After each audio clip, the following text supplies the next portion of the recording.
अस्सलाम वालेकुम, मैं हूं अफसा कोमल। आज एक अहम अदालती फ़ैसला या अदालती राय जो कि पीटीआई के मौक़िफ़ की बड़ी जो हिमायत है, और एक तो वो सामने आया, दूसरी तरफ इमरान खान साहब का कोहाट में जलसा जारी है जिसमें बड़ी तादाद में अवाम ने शिरकत की है और वहाँ पर वो तकरीर करें। दोनों चीज़ों का मैं क्विकली इसके हवाले से तफसील आपको दे देते हैं। आइन के आर्टिकल 63A की तशरीह के लिए सदारती रेफरेंस सामने रखा गया था अदालत के पीटीआई की तरफ से, और उसके ऊपर 3-2 का फैसला आज सामने आया है अदालत की तरफ से। 5 रुकनी बेंच और उसकी सरबराही चीफ जस्टिस कर रहे थे। अदालत ने अपनी राय में ये वाजे किया है कि आर्टिकल 63A को अकेले नहीं पढ़ा जा सकता, मुनहरिफ अरकान का वोट शुमार काउंट नहीं हो सकता, और कोई इनहराफ करे तो वोट जो है वो काउंट होने के बाद वो डी सीट हो जाएगा। ये बात अदालत ने वाजे कर दी है। पीटीआई का बड़ा वाजे इसके ऊपर मौक़िफ़ था कि अगर आपने वोट पीटीआई के टिकट पे लिया है, पीटीआई के नाम पर लिया है, तो आप बाद में मुनहरिफ नहीं हो सकते। अगर हों तो आपका जो वोट है, उसमें एक और सवाल उठाया गया था चौथे नंबर पर पीटीआई की तरफ से सदारती रेफरेंस में, वो था ताहयात नाअहली का। उस हवाले से अदालत ने मामला जो है वो कुछ इस तरीके से रखा कि उन्होंने इस सवाल वापस भेज दिया, इसको एड्रेस नहीं किया गया। अदालत की इस सारी सूरत हाल के अंदर एडवाइजरी जुरिस्डिक्शन थी, तो उन्होंने अपनी राय दी है आर्टिकल 63A के हवाले से। कुछ इबहाम है कि क्या अब ये बाइंड्री है, ये इत्तलाक होगा, इसका जो मामला गुजरा उसके ऊपर भी आने वाले दिनों में इसके ऊपर भी हम बात करेंगे और रहनुमाई हासिल करेंगे। हमारे साथ सरबरा पिल्डेट माहिर हैं, आप इलेक्शन से मुतालिक अमूर के अहमद बिलाल महबूब साहब हैं। मेरे साथ स्टूडियो में तशरीफ़ फरमाए तहरीक इंसाफ के रहनुमा हसान खावर साहब और नून लीग के रहनुमा सेनेटर अफनान उल्लाह साहब हमारे साथ हैं। बुनियादी तौर पर हम बात करेंगे कि इस जो आज राय सामने आई है अदालत की, जो फैसला सामने आया है, इसका पंजाब में क्या असर हो सकता है। इस वक्त पीटीआई ये दावा कर रही है, फवाद चौधरी साहब हों, शेख रशीद साहब हों, खुद इमरान खान साहब, वो लोग ये समझते हैं कि ये हुकूमत अब घर भेजी जा सकती है। तो उसमें क्या टेक्निकलिटीज़ हैं उसके ऊपर भी हम बात करेंगे। आप तीनों का शुक्रिया प्रोग्राम में शिरकत के लिए। अहमद बिलाल साहब, मैं आपसे आगाज़ कर लेती हूँ। अब इस हवाले से ये दावा किया जा रहा है, एक तो पहले बुनियादी तौर पर आप समझते हैं कि ये वाजे कर दिया अदालत ने आज कि अगर आप वोट लेंगे जिस पार्टी के तहत, आप डिफेक्ट नहीं कर सकते। आप कैसे देखते हैं इस अदालती राय को? जी, इसमें एक बुनियादी चीज़ जो इस फैसले में, और मैं ये राय नहीं समझता, ये उन्होंने खुद इससे कहा है कि ये एक हुक्म है, क्योंकि ये 186 एडवाइजरी जुरिस्डिक्शन के तहत भी है और 184(3) यानी उनके सो मोटो जुरिस्डिक्शन के तहत भी है, तो इसलिए ये फैसला ही तस्वुर किया जाना चाहिए। जी, मेरी राय में ये बात तो उन्होंने वाजे कर दी है कि ये जो शख्स भी अपनी डिफेक्शन के ज़ुमरे में आएगा उसकी फिर राय को काउंट नहीं किया जाएगा। लेकिन मैं यहाँ पे ये कहना चाहूँगा कि डिफेक्शन के ज़ुमरे में वो आर्टिकल 63A के तहत ही उसकी डेफिनेशन होगी, उसका डेक्लरेशन होगा और उसकी कंफर्मेशन होगी। ये मेरी राय है।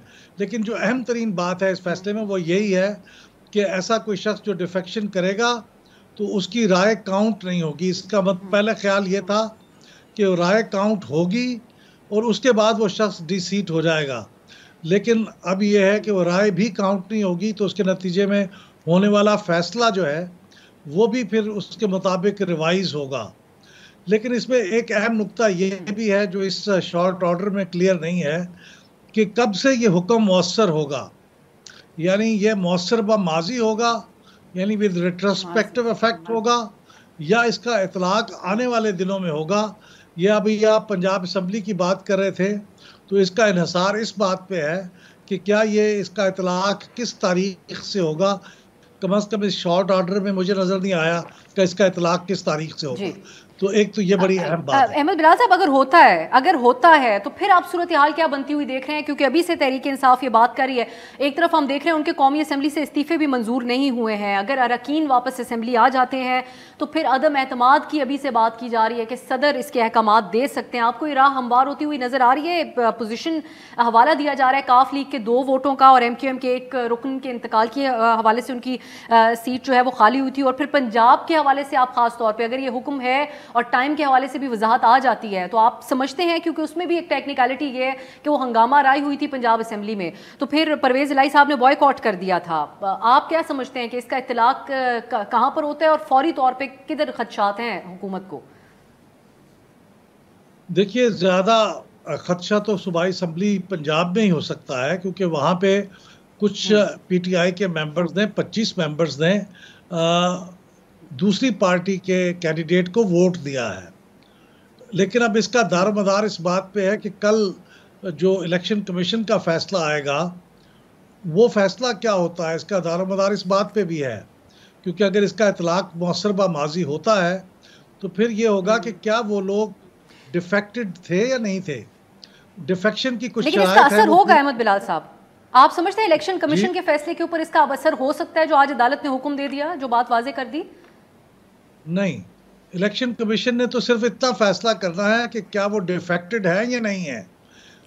ठीक है, सुप्रीम कोर्ट का फैसला तो सिर्फ इस बारे में है कि वो डिफेक्टेड है तो फिर उनका वोट काउंट नहीं होगा। तो ये दो बिल्कुल अलग बातें हैं। अगर कल इलेक्शन कमीशन ये तय करता है कि वो डिफेक्टेड नहीं है, इस टेक्निकलिटी की बुनियाद पे कि उनकी मिसाल के तौर से उनकी पार्लिमानी पार्टी ने उनको डायरेक्शन जारी नहीं की थी इसलिए वो डिफेक्टेड नहीं है, तो फिर जाहिर है उनका वोट काउंट हो सकता है। लेकिन अगर वो कल ये कहते हैं कि नहीं ये डिफेक्टेड है तो फिर इसके नतीजे में उनका वोट काउंट नहीं होगा और वो बाकी वो चीज़ें जो उसकी कंसिक्वेंसेस हैं वो भी फॉलो होंगे। तो वो सूरत में है कि इलेक्शन कमीशन ये कहे कि इनका डिक्लेरेशन जो उनके पार्टी के हेड ने जारी किया था कि ये डिफेक्ट कर चुके हैं उसको वो कंफर्म कर दे। तो ये काम कर इलेक्शन कमीशन का है कि उनकी डिफेक्शन को कंफर्म करे या ना करे। हसन साहब, एक तो क्या ये हौसला अफजा खबर है आपके लिए और आपकी जमात के लिए, दूसरी बात यह कि पंजाब में अब आप समझते हैं कि आप लोगों को इससे फ़ायदा हासिल होगा। और इन सारी चीज़ों से पहले ये बताएगा कि आज जो अदालत का फ़ैसला आया वो 3-2 का फ़ैसला है। खान साहब का और आपकी जमात का अदलिया और निज़ाम इंसाफ के ऊपर कोई एतमाद बहाल हुआ है इस फैसले से? देखिए, बहुत अच्छा फ़ैसला है, बहुत खुशाइंद फ़ैसला है और मैं समझता हूँ कि हमें इस फ़ैसले को पाकिस्तान तहरीक इंसाफ से बालातर होकर देखना चाहिए। और वो लोग जो इस मुल्क में जमहूरियत के अलमबरदार हैं, जो चाहते हैं कि पाकिस्तान में जमहूरी निज़ाम चलता रहे, उनके लिए ये बड़ी खुशाइंद बात है कि आपने पाकिस्तान में हॉर्स ट्रेडिंग का, फ्लोर क्रॉसिंग का रास्ता बंद कर दिया। क्योंकि ना सिर्फ डिफेक्शन के हवाले से ये बड़ी क्लियर जजमेंट है, बल्कि ये भी है कि वो लोग जो किसी लालच में, किसी वजह से ऐसा फ़ैसला करते हैं और अपने पार्टी के मैंडेट से इनहराफ करते हैं, अपनी पार्लियामेंट्री पार्टी के डायरेक्शन से इनहराफ करते हैं, वो उससे फ़ायदा नहीं उठा सकते। क्योंकि बहरहाल उनकी जो सीट है वो उनकी पार्टी की अमानत है। क्योंकि पार्टी सिस्टम पर अगर इलेक्शन हुआ है तो लोगों ने पार्टी के नाम पे वोट दिया और यही एक जमहूरी सिस्टम की एसेंस है। तो मैं समझता हूँ कि सिर्फ हमारी पार्टी के लिए नहीं, ये पाकिस्तान का फ़ायदा है, ये पाकिस्तान की जीत है, ये जमहूरियत की जीत है। दूसरी बात यह है कि इस फैसले की जो इम्प्लिकेशन है वो बड़ी क्लियर है। सुप्रीम कोर्ट ज़ाहिर है कि एक बहुत बड़ा इदारा है। आइन के अंदर भी अगर कोई अभाम हो या क्लैरिफिकेशन की गुंजाइश हो तो एक सुप्रीम कोर्ट का फंक्शन है कि उन्होंने इंटरप्रेट करना है। इलेक्शन कमीशन और बाकी तमाम इदारों से भी बहरहाल सुप्रीम कोर्ट ऊपर है। तो सुप्रीम कोर्ट के फ़ैसले की ये बड़ी क्लियर इम्प्लिकेशन है कि इस हुकूमत के पास कोई आइनी जवाज़ नहीं रहा, पंजाब में भी और वफाक में भी। ये दूसरी बात है। सही। तीसरी बात ये है कि ये अगर कोई इंटरप्रिटेशन लेना चाहेगा कि जी इसका इतलाक माजी पे नहीं हो सकता, जबकि एक ही क्राइसिस के कॉन्टेक्स्ट में ये रेफरेंस आया। लेकिन तो अदालत पे मुनहरिस से अदालत पे उसका टाइम फ्रेम। लेकिन देखें, ये कोई एक पोस्ट इवेंट के ऊपर ये रेफरेंस नहीं आया। ये जो क्राइसिस की बात है, ये जो अदालत की वजाहत सामने आएगी कि उन्होंने फ्यूचर के लिए तय किया या जो हो चुका उसके हवाले से। जी बिल्कुल सामने आएगा। लेकिन मैं अपनी मेरे ख्याल राय का इज़हार करता हूँ। मेरी राय ये है कि ये कोई ऐसा इवेंट नहीं है कि हम कोई 10 साल पुराने इंसिडेंट की बात कर रहे हैं। जिस इंसिडेंट की बात कर रहे हैं उसी हवाले से ये रेफरेंस है, उसी हवाले से ये डिस्कशन है, उसी हवाले से ये फैसला है कि जिन लोगों ने इनहराफ किया उनका वोट काउंट नहीं होगा। मेरी ज़ाती राय में, जाहिर है कि मैं तो कोर्ट को डायरेक्शन तो नहीं कोई दे सकता कोई भी शहरी, मेरी ज़ाती राय में इसका इतलाक बिल्कुल ये जो चेंज हुआ है उसके ऊपर इसका इतलाक होता है और ये कानूनी तौर पे भी इसके पाबंद होंगे। लेकिन तीसरी बात ये है कि अखलाकी तौर के ऊपर भी इसकी कोई जवाज़ अब नहीं रहता इस गवर्नमेंट का। एक मैं बात सॉरी आप आगे बढ़ना चाहती हैं, मैं चौथी बात भी करता हूँ। चौथी बात यह है कि अगर जो मुनहरिफ अराकीन है अगर वो डी सीट हो जाते हैं, उनके पास कानूनी जवाज़ भी नहीं है, अखलाकी जवाज़ भी नहीं है, अब नंबर गेम भी नहीं है, तो ये हुकूमत आगे चल भी नहीं सकती। इस वक्त सिर्फ और सिर्फ एक ऑप्शन है पाकिस्तान को बचाने की, पाकिस्तान को एक क्राइसिस से बचाने की, कि फौरी तौर पे असेंबलियाँ तहलील की जाएँ, एक नए इलेक्शन की तरफ जाया जाए, क्योंकि इस वक्त हमारा जो इम्पोर्ट कवर है वो सिर्फ और सिर्फ 5 हफ्ते का। शहबाज शरीफ साहब बैठे हुए हैं इत्तेहादियों के साथ, हम देखते हैं कि एक फौरी इलेक्शन की खबर आती है। क्या खबर आती है सेनेटर अफनान साहब, अब आप तो मीटिंग्स कर रहे हैं और मुल्की फैसले कर रहे हैं, लेकिन ये जो अदालत का फैसला आ गया इसके ऊपर पीटीआई ये कह रही है कि आपकी तो एक तो अखलाकी जवाब भी नहीं रहा और नंबर्स भी आपके खतरे में पड़ गए, खास तौर पे पंजाब में। तो अब आप क्या करेंगे? इसी बुनियाद के ऊपर शेख रशीद साहब इसको बुनियाद बना के, थोड़ी देर पहले मैं उनको सुन रही थी, वो कहते हैं कि जरदारी साहब ने नून लीग की सियासत को दफन कर दिया, अब तो अवाम में निकलने के काबिल नहीं रहे। जी बिस्मिल्लाह रहमान रहीम। देखिए शेख रशीद साहब की बातें जो हैं वो मतलब कि मतलब उनकी बातों के का सर पैर जो है वो इतना ढूंढना बड़ा मुश्किल है। वो कभी कुछ बोल देते हैं, कभी कुछ बोल देते हैं। उनकी जो पेशन गोइयाँ हैं उनका भी कोई सर पैर नहीं होता। तो वो उनके कहने से वो पिछले पता नहीं 50 साल से ही लगे हुए हैं मुस्लिम लीग नून की सियासत ख़त्म करने, अभी तक तो ही नहीं है। तो उनकी बातों को जो है इतना सीरियसली लेना नहीं चाहिए। जहाँ तक बात रहेगी फैसले की, देखें जो आइन है ना वो बड़ा क्लियर है इसके अंदर कि, और उसमें बड़ा क्लियरली लिखा हुआ है कि जी आप वोट डाल सकते हैं मगर आप डी सीट हो जाएंगे। लेकिन ज़ाहिर सुप्रीम कोर्ट की अब जजमेंट आ गई है तो बिल्कुल सर आंखों के ऊपर है और 3-2 पे स्प्लिट जजमेंट है। लेकिन ठीक है, उन्होंने कह दिया कि जी जो है वो वोट काउंट नहीं होगा मगर अरकान होंगे डी सीट ही। तो इसका मतलब ये है कि वो बेसिकली वोट ही नहीं डालेंगे क्योंकि फ़ायदा ही कुछ नहीं है वोट डालने का। तो उसको सामने रखते हुए जो है ये इसका अमल दरामद आने वाले वक्त में ही होगा। अगर रेट्रोस्पेक्ट में करेंगे तो पिछले पीटीआई ने जब हमारे अरकान तोड़े थे तो वो उस पर भी अमल दरामद होना चाहिए। उससे पहले जो ये इमरान खान साहब विकटें उड़ाते फिर रहे थे और कभी किसी पार्टी से लोग तोड़ रहे थे, कभी किसी पार्टी से तोड़ रहे थे, जब वो उनकी ज़मीर की आवाज़ होती थी तो फिर उस पर भी इतलाक होना चाहिए। तो ज़ाहिर है ये इस तरह तो नहीं हो सकता कि आप किसी एक बंदे को खुश करने के लिए कहते हैं एक जजमेंट दे दी जाए। तो मेरा ये ख्याल है कि आगे वाले वक्तों में ही होगा, लेकिन इसके इम्प्लीकेशंस काफ़ी सीरियस हैं और वो ये है कि फिर प्राइम मिनिस्टर जो है उसको आप निकाल नहीं सकते अगर वो एक दफ़ा पावर में आ गया। उसको निकालने का जो एक तरीका था वो यही था कि वो डी सीट हो जाता बंदा। लेकिन अब अगर ये इन्होंने कर दिया तो ठीक है, हमें को इसमें वो नहीं है। और जहाँ तक बात रहेगी कानून की, तो मुझे अब देखें एक तरफ पीटीआई वाले कहते हैं कानून और दूसरी तरफ जो है वो सुप्रीम कोर्ट की जो दूसरी जजमेंट थी उसमें उनको क्या कहते हैं बड़ी गलत कर दी, बड़ा ज्यादती कर दी, बड़ा जुल्म कर दिया। थोड़ी सी अपने हक में आ जाती तो तारीफें करने शुरू कर देते। मुझे ये बताएं कि हमें 174 वोट पड़े नेशनल असेंबली में, हमें तो मुनर्रिफ अरकान ने वोट ही नहीं डाले, तो फिर वफाकी हुकूमत पे इस पर क्या इम्पैक्ट आएगा? कोई इम्पैक्ट नहीं आएगा। ये फिर गैर आईनी, वो कह रहे हैं एक वोट पे खड़ी अब आपकी हुकूमत, वो कायल कर सकते हैं किसी एक इत्तेहादी को जिस तरह आप लोगों ने किया था। नहीं देखिए, एक वोट पे खड़ी हो, 2 वोट पे खड़ी हो, 5 वोटों पे खड़ी, इमरान खान साहब की 4.25 साल हुकूमत भी चंद वोटों पे खड़ी रही है। वो वोटों का मसला नहीं है। बात ये है कि वफाकी हुकूमत का तो कोई मसला है ही नहीं। जहाँ तक पंजाब असम्बली का मामला है वो उधर डायरेक्शन जो है वो नहीं दी गई थी। अगर दी गई होती तो फिर वो शायद मुनर्रिफ अरकान डी सीट हो भी आते। लेकिन जो भी इलेक्शन कमीशन का फैसला आएगा हम कबूल करेंगे और जो है उसको जो आइन और कानून के मुताबिक मामला चलाया जाएगा। लेकिन इस वक्त चले मैं फिर आपसे जी मैं दोबारा ये पूछूंगी कि फिर अब गौर इस चीज़ के ऊपर होगा। बेशक इत्तेहादियों ने कल कह दिया कि अगर आप मुश्किल मुआशी फैसले भी करते हैं हम आपके साथ ही होंगे, लेकिन आज जो इस फैसला आने के बाद शहबाज शरीफ साहब ने कि मीटिंग जारी है इत्तेहादियों के साथ गालिब, उसमें से क्या फैसला सामने आएगा? तो प्लान ऑफ एक्शन को चेंज किया जाएगा या नहीं? एक शॉर्ट ब्रेक के बाद मैं ख़ास तौर पे अहमद बिलाल साहब से ये जो बात अफनान साहब ने की है कि क्या एक तरफ हसान साहब कहते हैं फ्लोर क्रॉसिंग का हमेशा के लिए रास्ता बंद हो गया, अफनान साहब कह रहे हैं नो कॉन्फिडेंस के हवाले से शकूक हो गए, क्या आइंदा हो भी सकती है या नहीं किसी पीएम के खिलाफ? इस पर हम अहमद बिलाल साहब से एक ब्रेक के बाद बात करते हैं।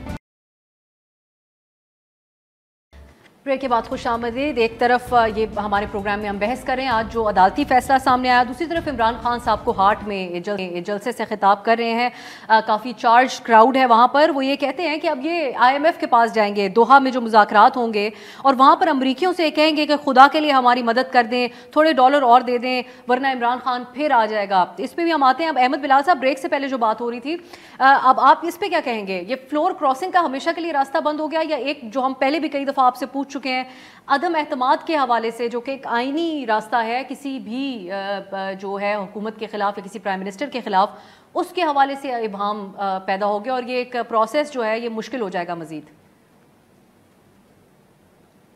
जी अगर पूछी जाए तो मैं तो जो माइनॉरिटी जजमेंट है, यानी जो 2 जजों की राय है, मैं उससे मुत्तफिक हूँ, क्योंकि वो ये कह रहे हैं कि ये कॉन्स्टिट्यूशन के अंदर जो लिखा हुआ है हमें उसको दोबारा से रीराइट करने की कोशिश नहीं करनी चाहिए।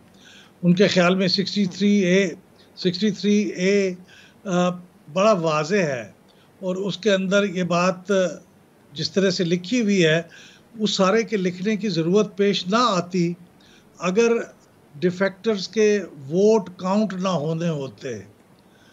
तो इसलिए मेरी राय तो ये है, लेकिन अब चूँकि ये मेजॉरिटी का एक फ़ैसला आ चुका है और ये सबको मानना चाहिए, मैं उसे इख्तलाफ करूं या इत्तेफाक करूं लेकिन मानना चाहिए। उसके नतीजे में ये नामुमकिन तो नहीं हुआ कि vote of no confidence future में हो, लेकिन वो मुश्किल हो जाएगा। और इसमें हो सकता है कुछ एक पॉजिटिव पहलू भी हो कि अब हुकूमतें शायद ज़्यादा स्टेबल रहेंगी।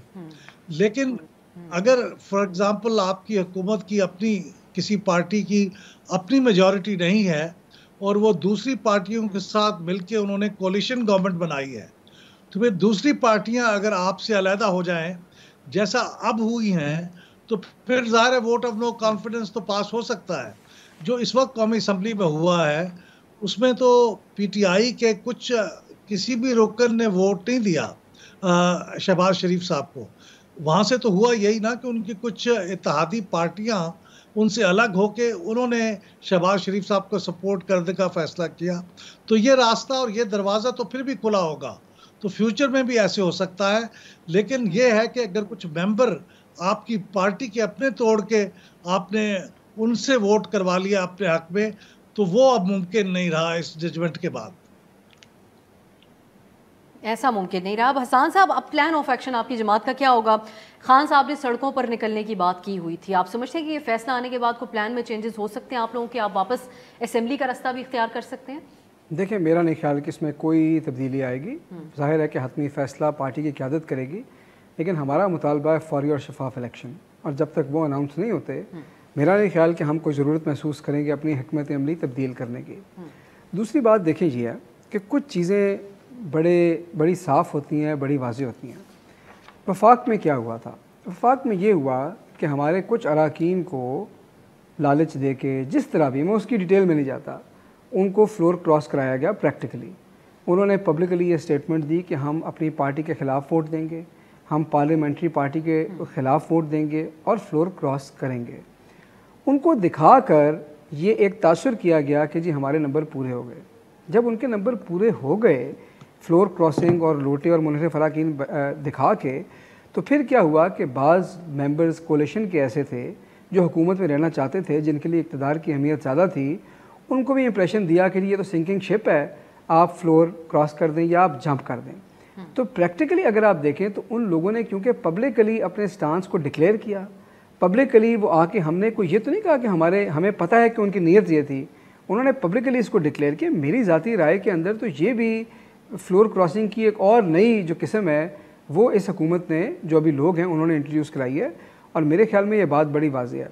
दूसरी बात मैंने जो पहले थोड़ी सी उस पर की कि देखिए, इस वक्त हमें अपने मुल्क का भी सोचना है, हमें पाकिस्तान का भी सोचना है, और मैं इस वक्त पाकिस्तान तहरीक इंसाफ के एक रुकन की हैसियत से नहीं बल्कि एक पाकिस्तानी की हैसियत से बात कर रहा हूँ कि आपकी हुकूमत को आए कई हफ्ते हो गए, ना आपके पास ये मसल है, ना आपके पास ये कैपेबिलिटी है, ना आपके पास ये, तो वो खान साहब जो सब्सिडीज देते जाते जाते उस वजह से पड़ गए। 4 साल की खान साहब की मुआशी पॉलिसीज 4 हफ्तों के साथ कंपैरिजन तो नहीं किया जा सकता। देखिए, मैं बिल्कुल ये कंपैरिजन इस वक्त ड्रॉ नहीं कर रहा कि 3 साल में परफॉर्मेंस क्या थी और 4 हफ्ते में क्या थी। उनकी तो टेंशन ही मईशत है इस वक्त। मैं आपको बिल्कुल, देखिए, 2 बातें हैं। पहली बात जो ये कहते हैं ना कि जी ये आके जाते जाते कर गए, डार साहब जाते जाते रुपए को इतना ओवर वैल्यू कर गए थे कि 2018 में जो भी इकोनॉमिस्ट था वो कहता था कि इनको करेंसी को वैल्यू हमें करनी पड़ी ना, because we were in the government. तरह की पॉलिसी के हमने किया। अच्छा, अब मैं आपको बताता हूँ हम लोगों ने क्या किया। हम लोगों ने 14 दफ़ा फ्यूल की प्राइसेस बढ़ाई। किस लिए बढ़ाई? इंटरनेशनल प्राइसेस पास ऑन कर रहे थे। हर दफ़ा जब प्राइस बढ़ाई, क्या अपोजिशन ने, उस वक्त की अपोजिशन ने ये नहीं कहा कि जी पेट्रोल बम गिरा दिया? एक दफ़ा भी इन्होंने कहा कि जी इंटरनेशनल प्राइसेस बढ़ रही हैं, आप ठीक पास ऑन कर रहे हैं? नहीं कहा। जब प्राइसेस एक हद से बढ़ गई, हमने मुश्किल फ़ैसला किया, हमने सब्सिडी दी। आप सब्सिडी देने से डिसएग्री कर सकते हैं, अगर डिसएग्री कर सकते हैं तो जानते बूझते हुकूमत में आए हैं हमने कोई आखिरी दिन रात के अंधेरे में तो सब्सिडी नहीं दी, आपको पता था आप किस चीज़ में कदम रख रहे हैं, तो आप आके सब्सिडी खत्म कर दें अगर आप समझते हैं, अगर आप नहीं समझते तो जारी रखें। वही तो मुश्किल है ना, जो बूट जहर का पिया भी ना जाए और निकला भी ना जाए, फिर जानते बूझते खत्म करना, उसके सियासी इंप्लीकेशंस है, आवाम को गमो गुस्से का उनको सामना करना पड़ेगा, जबकि खान साहब अपनी इलेक्शन कैंपेन बिल्कुल ठीक कह रही हैं, लेकिन ये सारी बातों का इल्म उनको हुकूमत में आने से पहले था। जब जानते बूझते आए और अगर फैसला करने की जरूरत नहीं रखते थे तो पाकिस्तान के मुस्तकबिल से क्यों खेल रहे हैं? हम इसी पे बात करते हैं, हर दिन सवाल करते हैं। अफनान साहब, अब खान साहब बाकायदा तौर पे कोहाट में कह रहे हैं आपको कि शहबाज शरीफ के लिए आगे समंदर पीछे टाइगर्स, जाने की कोई जगह नहीं है उनके पास। बज़ाहिर नज़र भी ये आ रहा है, ये बातें की जा रही हैं, चहमो गोई है कि इस वक्त सबसे ज़्यादा टाइट स्पॉट में PMLN आ गई, जिनके पास ख़जाना की भी मिनिस्ट्री है, पावर की भी है। अब आपकी जमात का भी क्या ये ख्याल है कि फौरी तौर पे इंतखाबात हो जाए? और इस बात में कितनी सच्चाई है कि अक्टूबर में PMLN इलेक्शन चाह रही है, जो बाकी इत्तेहादियाँ समझते हैं अपने वक्त पे हो जाएं? देखिए, इसके अंदर हम जो है वो हमारा एक ओपिनियन है, उसके ऊपर हम अपने इत्तेहादी पार्टियों से जो है वो बात कर रहे हैं और उसके बाद ही क्या कहते हैं एक फाइनल क्या कहते हैं इसके ऊपर जो है वो आ जाएगा मामला।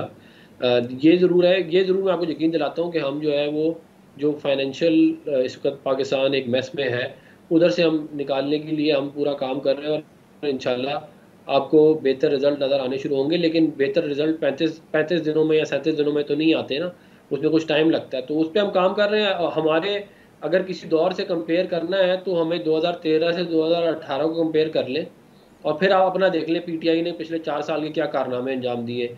हमने 2013 से 2015 में रुपए को डिवैल्यू किया 13 रुपये, इन्होंने 2018 से 2022 तक रुपए को डिवैल्यू किया 75 रुपये। तो ये इसको करें ना कंपेयर, आटे को, चीनी को, बिजली को, गैस की कीमतों को करें ना कंपेयर। तो ये PTI ये सिर्फ सोशल मीडिया की हद तक आप छलांगे मार सकते हैं, मगर इस वक्त हकीकत ये है कि इमरान खान के 2018 के जलसे और अभी के जलसे आप उठा के देख लें, 2018 वाले जलसे बड़े थे, अभी के जलसे छोटे होते जा रहे हैं। तो इन लोगों को नहीं, आज कोहाट में बहुत जबरदस्त पावर शो है, बड़े अवाम निकले हैं कोहाट में आज। अफनान साहब देखिएगा, वो अवाम जो है ना, वो तो 16 में से 13 बाय इलेक्शन हार गए थे। लोकल बॉडीज का पंजाब में कैंटोनमेंट का इलेक्शन हुआ, PTI तीसरे नंबर पे आई। ये अभी जो KB में लोकल बॉडीज का इलेक्शन हुआ है, इनको 135 में से 42 सीटें मिली हैं। तो ये हवाइयाँ अगर आपने करनी है तो आप कहते रहे। देखिए, इमरान खान साहब तो हुकूमत में भी थे, वो कहते थे मैं बड़ा पॉपुलर हूँ। अफनान साहब, आप जो भी बात करें, उनका मौकिफ, इमरान खान साहब का जो मौकिफ है वो बैरूनी साजिश का हो या फिर ये कि PTI के टिकट पे वोट लेकर आप किसी और को डिफेक्ट नहीं कर सकते, ये दोनों तो जीतते हुए नजर आ रहे हैं। बेशक जितनी नेशनल सिक्योरिटी की मुलाकातें हो, खान साहब 2 कदम आगे बढ़कर ये बात करते हैं। और मेरे जहन में तो ये भी सवाल आता है कि कल को दोबारा इक़्तिदार में आ गए तो अमेरिका के हवाले से वो बातें कर रहे हैं, वो ताल्लुकात 2 ममालिक के, वो किस तरीके से इसको हैंडल करेंगे डिप्लोमेटिकली, क्योंकि ये क्वेश्चन वहीं पर रहता है कि जो इशू बैरूनी साजिश का उनका, उसमें कितना सब्सटेंस है या नहीं है। लेकिन ये बात तो उनकी आवाम के अंदर, आवाम निकल रहे हैं इसी बात के ऊपर, और वो इम्पोर्टेड गवर्नमेंट कह रहे हैं, आपकी जो सिटिंग गवर्नमेंट है इसको इस वक्त। देखिए, आवाम जो है, मैं आपको ये बात बता रहा हूँ कि आवाम उनके जलसों में आती है, लेकिन वो कोई इससे ज़्यादा आती थी। 2013 में रिजल्ट 25 सीटें हुई थी, without the support of the establishment ये 30-35 सीटों से ज़्यादा की इनकी गेम है ही नहीं। मैंने आपको बता दिया, ये सिर्फ आप शोर मचाएं, आप ये अपना स्टॉर्म इन अ टी कप है, आप रोज़ के सोशल मीडिया के ऊपर ये हो गया, वो हो गया, फलाना हो गया, मगर हकीकत चाहिए इनकी, चाहे कुछ भी। और ये इमरान खान भी जानते हैं। चले, मैं एक ब्रेक ये एक ब्रेक की तरफ जाने में, ठीक है, मैं से अपना वापस आके अफनान साहब दोबारा आऊंगी। आप लोगों का ही ये बयानिया है कि 2013 से इस दौरान उनके को खास प्रिविलेज हासिल रही इमरान खान साहब को, जिस वजह से उनको बड़े फ़ायदे हासिल होते रहे, लेकिन अब तो अगर वो कर रहे हैं तो ऑर्गेनिकली कर रहे होंगे हमारे अंदाजे के मुताबिक। वापस आके इस पर बात करते हैं। और अहमद बिलाल महबूब साहब, आपका बहुत शुक्रिया प्रोग्राम में शिरकत के लिए। वापस आएंगे तो इसके सियासी पहलू के ऊपर ही आप गुफ्तगू को आगे बढ़ाएंगे। ब्रेक के बाद प्रोग्राम में खुशामदीद। हसन खावर साहब, अब जो भी आप लोग कहें, ये बात भी वाज़ी है, शेख साहब इस बात का इजहार भी कर चुके हैं। उन्होंने कहा हमारे लिए हालात बहुत मुश्किल थे, लेकिन ये जो नो कॉन्फिडेंस लेके आए, हमारी हुकूमत को निकाला, हमारा बयानिया बड़ा मजबूत हो गया और आपकी जमात के कई लोग ये बात कहते आ रहे हैं। लेकिन बहुत से सवालात जब आप दोबारा आवाम में जाएंगे वोट लेने के लिए, वो तो वहीं पर रहेंगे। जैसा कि आज एक खबर सामने आई, इमरान खान साहब का देरीना और सबसे बड़ा जो बयानिया था वो एहतसाब के हवाले से था। वो कहते हैं बाकी सारे चोर हैं। जो फरहान जुनेजो साहब एक सरकारी अफसर थे, उनका मामला था बरतानिया में मनी लॉन्ड्रिंग के हवाले से। बरतानवी नेशनल क्राइम एजेंसी ने पहले शहबाज शरीफ साहब को क्लीन चिट दी और आज मैं सुन रही थी, ज़राए से खबर सामने आ रही थी कि उनकी इंक्वायरी भी बंद कर दी गई है। और उसमें एक तो वाज़े तौर पे नेशनल क्राइम एजेंसी ने कहा कि कोई हमें मनी लॉन्ड्रिंग के सबूत नहीं मिले, लेकिन उससे खास किरदार अदा किया शहजाद अकबर साहब और फवाद चौधरी साहब की जो प्रेस टॉक्स थी और जो उनके इंटरव्यूज़ थे, जिसके अंदर इंक्वायरी बरतानिया में शुरू होने से पहले ही उनको वो मुजरिम डिक्लेयर कर रहे थे। तो इस तरीके से फरहान जुनेजो साहब को मुकम्मल तौर पर क्लीन चिट मिल गई। जब अवाम में आप जाएंगे तो अवाम ये भी तो पूछेंगे कि आप लोगों ने कौन सा एहतसाब किया, किसके ऊपर साबित हुई करप्शन। खान साहब के सिर्फ दावे ही थे। अच्छा देखें, मैं आपके पहले सवाल का जवाब देता हूँ और एक बात और करना चाहूँगा। पूरा पाकिस्तान बशमूल मैं, आप और मुझे यकीन है कि बाकी सियासी जमातें भी इस बात पे एग्री करते हैं कि पाकिस्तान में करप्शन बहुत हाई है। ऐसा नहीं है कि पाकिस्तान में करप्शन नहीं है, ये लोगों को पता है, जिनका पैसा लूटा गया उनको पता है। सिर्फ चंद केसेस प्रूव ना होना ये ज़रूर जाहिर करता है। रिकवरी यूनिट बनाएं और उसके दोनों, मैं आपको बताता हूं, जो मौके मामलात हों वो ये ज़रूर जाहिर करता है कि आपका जस्टिस सिस्टम वीक हो सकता है। ये ज़रूर जाहिर करता है कि आपको एहतसाब के अमल को मज़ीद सख्त बनाना चाहिए। अगर आपने जो भी इंटरवेंशंस की, अगर उसमें कोई डेफिशिएंसी थी तो उसको ब्रिज करना चाहिए। लेकिन एहतसाब से कोई पाकिस्तानी इनकार नहीं करेगा, क्योंकि हर पाकिस्तानी की ख्वाहिश है कि उसके टैक्स के पैसे लूटे ना जाएं। लेकिन कोई कब कैसे बिलीव करेगा अगर शहजाद अकबर जैसी कोई शख्सियत आके या आपकी हुकूमती शख्सियत आके प्रेस कॉन्फ्रेंस करेंगी कि ये शख्स करप्ट है, इसने मनी लॉन्ड्रिंग की, उसके ऊपर अवाम कैसे दोबारा बिलीव कर लेंगे आपके ऊपर? कई प्रेस कॉन्फ्रेंसेस की गई, कई शख्सियत के बारे में बाद में उनको क्लीन चिट। देखें, एक उर्दू में कहा जाता है आवाज़ खलक को नकारा खुदा समझे। इस मुल्क में हर एक को पता है कि कौन शख्स करप्ट है, कौन नहीं है। लोग अदालतों के फैसलों की तरफ नहीं, मैं आपको बता रहा हूँ ये बात, आपको भी मैं मुश्किल में नहीं डालना चाहता। मैं देखिए, मैं आपको एक बात, बिल्कुल आप ठीक कह रही हैं, और हमें अपना prosecution, investigation, justice system strong बनाने की ज़रूरत है। वो वीक है और वाइट कॉलर क्राइम्स पे कन्विक्शंस मुश्किल होती है, मैं एग्री करता हूँ। लेकिन उससे भी अहम बात एक और है जो पहले अफनान साहब बात कर रहे थे। मैंने आपको ये अपने लास्ट राउंड में ये कहा कि मैं PTI के रुकन के तौर पर नहीं बल्कि एक पाकिस्तानी के तौर पर सवाल कर रहा हूँ। मैं इस वक्त 2013 से 18 या 18 से 21 कंपेयर नहीं कर रहा। मैं ये कह रहा हूँ कि आपको हुकूमत में आए कुछ हफ्ते हो गए, कुछ अहम फैसले थे जिसकी पाकिस्तान को ज़रूरत है। मैं आपके फ़ैसले से हो सकता है मुत्तफिक ना हूँ, लेकिन फ़ैसला करना बहरहाल आपका फ़र्ज़ है। फ्यूल प्राइसेस के ऊपर आपने बढ़ानी है, नहीं बढ़ानी, क्या स्ट्रैटेजी लेनी है, आपने एक डिसीजन लेना है, उसको ओन करना है। जो फैक्ट है वो ये है कि इस वक्त पाकिस्तान के पास 5 हफ्ते का इम्पोर्ट कवर रह गया है। ये स्टॉर्म इन अ टी कप नहीं है, ये सोशल मीडिया नहीं है। पाकिस्तान हर गुजरते दिन डिफॉल्ट रिस्क के पास जा रहा है। ये ब्लूमबर्ग रिपोर्ट कर रहा है, तो वो फैसले अवाम के सामने लाए ना। पूछ लेते हैं उनसे, पूछ लेना प्लीज। आखिर में अब अफनान साहब कहेगा ये जो फैसले हैं ये फिर अब सामने आएंगे या कोई और ही प्लान सामने आएगा और इलेक्शन की बात सामने आएगी? अब आप हमें क्या बता सकते हैं इस वक्त?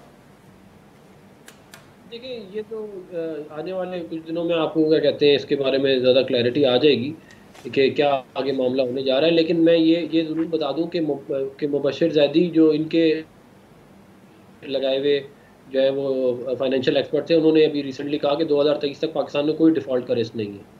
ये सिर्फ PTI और इमरान खान नैरेटिव बना रहे हैं और ये बड़ा अफसोस की बात है। एज अ पाकिस्तानी बन के सोच रहे हैं, मगर ये पाकिस्तान की दुनिया में और पूरी में जगह सही करा रहे हैं। बार बार अमेरिका की नैरेटिव को चूरन बेच के और साथ साथ पाकिस्तान का डिफ़ॉल्ट का चूरन बेच के। भाई आपकी सियासत जो है ना वो ये होनी चाहिए थी कि आपने क्या डिलीवर किया। आप आवाम को ये बताएं कि पाकिस्तान में 170वें नंबर पे करप्शन इंडेक्स पे था, आप 140वें नंबर पे ले गए। 23 मुल्कों से ज़्यादा करप्ट कर दिया आपने। आपके लोग दिहाड़ियाँ लगाते रहे, आपके लोगों ने अरबों रुपए बना लिए, आप उसका नहीं बता रहे। आप एक कहानी चूरन बना के नया बेचना शुरू कर देते हैं हर दफ़ा। कुछ पिछला पुराना होता है तो आप एक और ले आते हैं। जी अब लेटर आ गया, लेटर चला गया तो कत्ल की धमकी आ गई, वो चला गया तो कोई और। वो तो आपके ऊपर ये भी इल्जाम लगा रहे हैं, वो कह रहे हैं FIA के अफसरान पर दबाव है कि केसेस खत्म करे जो इनके ऊपर है। वो तो छुट्टियों पे जाना शुरू हो गए अफसरान। पब्लिकली नोन है, लोगों को ट्रांसफर किया गया, प्रोसिक्यूटर्स को मना किया कि अदालत में पेश ना हो। मजे की बात यह है कि इमरान खान जो है उसने आज तक अपनी बहन को डिफेंड नहीं किया करप्शन को। लेकिन गोगी की करप्शन डिफेंड करने इमरान खान साहब खुद आगे कि जी मैं ये फराह खान गोगी की जो करप्शन है वो करप्शन ही नहीं है। सारे पाकिस्तान ने अरबों रुपए बनाए प्रॉपर्टी में पिछले कहते हैं 4 साल में, लोग भूखे मर गए और आप लोग माल बनाते रहे और बाद में आप आगे कह रहे हैं सबने बनाए। किसने सबने बनाए? हमें भी बताएं नाम उनके। वो सारे बनी गाला से निकले थे, यहाँ पीटीआई की हुकूमत वाले ही होंगे जिनको पहले मालूम था रिंग रोड कहाँ से गुजरनी है, वहाँ पे आके ज़मीन ले ली और अरबों रुपए बना लिए। तो बात ये है कि करप्शन करके ये आए थे और मुल्क में ज़्यादा करप्शन करके चले गए हैं। तो ये समझते हैं कि अवाम इतनी बेवकूफ़ है कि ये सारे इनकी जो कारनामे हैं इनको मेरे पास वक्त खत्म हो गया। मैं बता रहा हूं इनको ये तो अब डिपेंड करता है कि आवाम को क्या याद रहेगा क्या। जी अफनान साहब मेरे पास वक्त, आपका बहुत शुक्रिया। सेनेटर अफनानुल्लाह साहब और हसन खावर साहब दोनों प्रोग्राम में शरीक थे।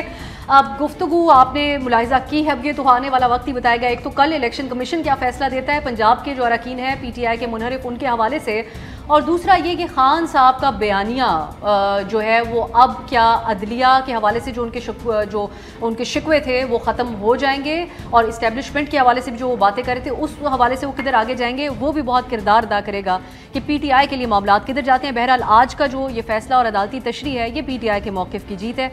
आज के लिए मुझे इजाज़त दीजिए, खुदा हाफिज़।